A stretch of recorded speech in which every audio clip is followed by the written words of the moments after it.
A lot of people think it's just mow the grass, put some stripes in it, throw down a couple white lines and chalk on the dirt. But I mean, there's a lot more that goes into it. I mean, we're here 6-7 hours prior to game time, just making sure the moisture content is just right in the dirt. You know, the small little details, the edging, making sure that mounds are right where they need to be, making sure where batter's boxes are where they need to be. Just little things like that that sometimes get overlooked, but it's a big part of the job. It's been wonderful. It's been, I think, one of the best things for Utah baseball to be on campus.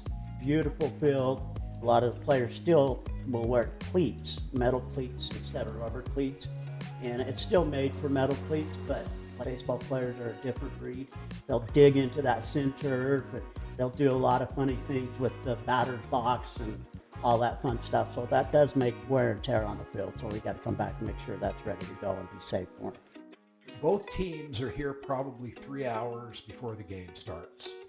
So what we want to do is we want to make sure that the field is in good shape. In the front of home plate, where they take their batting practice or they take fungos and stuff before the game takes place, is it creates little bubbles. And what we want to do is we want to drag that back and forth so it fills in those holes. Well, we come in and we groom it. We'll check and do like top dressing like we do with sand.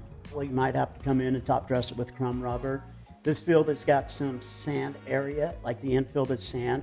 So we're using more sand right now for the infield where they slide. We're gonna have to put that in there.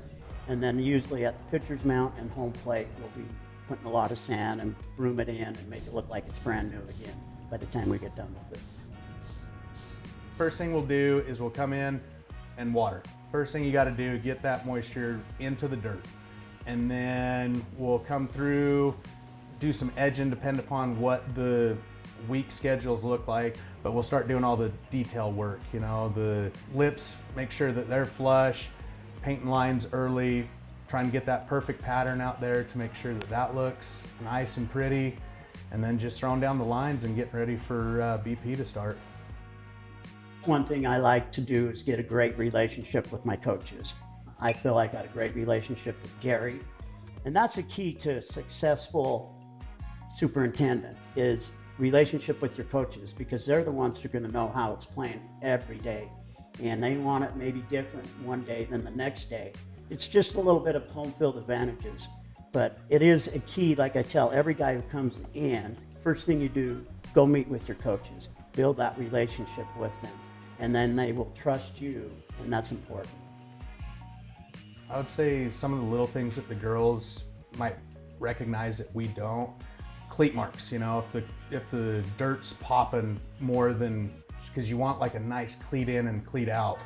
And if the dirt's popping, then it means that our compaction's not where it needs to be. So you start getting big cleat marks, then you're gonna start getting some bad ball hops. So just little things like that that they're gonna feel with their feet and watching the ball come off the bat.